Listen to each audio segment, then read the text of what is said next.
Сега ще ви покажа още една рокля, която е подходяща така за по-официални поводи. Ето. Така.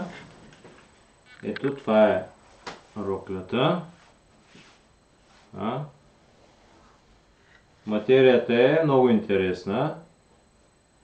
Жакард е, но не е еластичен. Сега ще я приближа да може да я видите. Отзаде се закопчава с скрици. Ето. Така. Ще я приближа да можете да видите. Има и много интересен, по-близко до камерата, лъщящ ефект, но е съвсем лекчък така по цветята.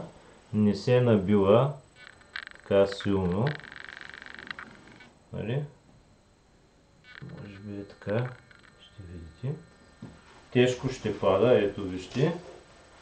Това е тежък плат. Нали? Но няма еластичност. Роклята е с хастар, но пък затова пък ние сме я направили в свободен силует. Нали? За да може да се носи комфортно, поради липсата на еластан. Вътре е с хастар. Хастарен е, както трябва да бъде един така луксозен модел.